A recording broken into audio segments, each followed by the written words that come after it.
One special night only. Celebrate the music and legacy of Jimi Hendrix. So hard to get through to you. Experience Hendrix. A who's who of music greats performing the music of Jimi Hendrix together live. I think the year was like 1967, I do believe. And I was in Cincinnati, Ohio.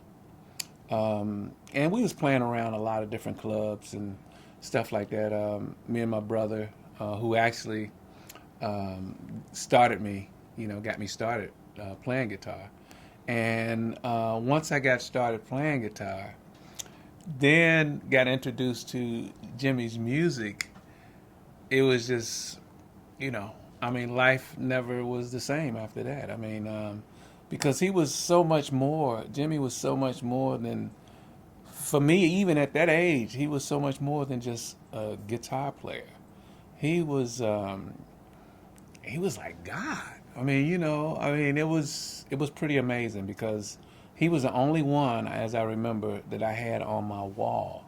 I had him at the head of my bed, and if you remember, well, you might not remember, you might not be that old, but it was like the black lights and that poster of Jimi Hendrix. That's all I had in the room,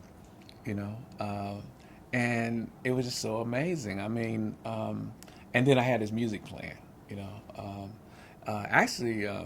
that was the first experience with him, but I actually took that on when I got with James Brown, and we were sitting on the back of James Brown's bus playing Jimi Hendrix.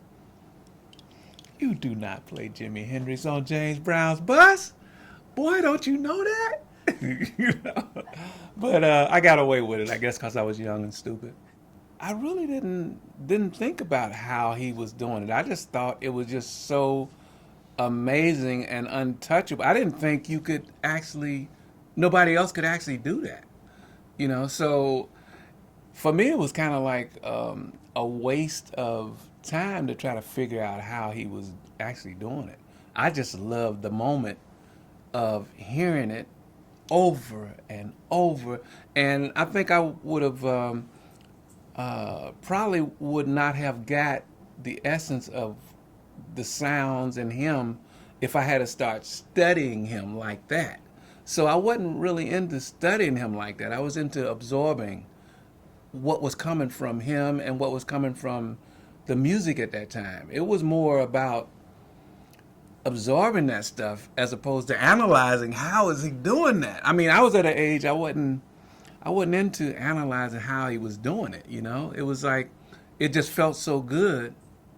I didn't care how he was doing it. Just keep on doing it. Give me more of that, because that feeds my spirit. That feeds me and makes me want to do whatever I was. At that time, I didn't know what I was doing. I just knew I wanted to play, and have fun with it. Like, it seemed like he was having a great time. And so, instead of analyzing what he was doing, that was my mindset. I just wanted to absorb everything he was doing, not how he was doing it, but just absorb it, because I thought that would enhance whatever I was doing. And eventually it did.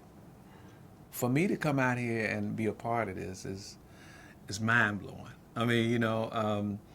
To think, back when I was looking at that picture of Jimmy, and now here I am, a part of, the experience, so to speak, and, representing him, my hero, what I grew up on, and keeping that alive. For me, it's like, words can't even describe that, and the show in itself with all these different, artists and musicians.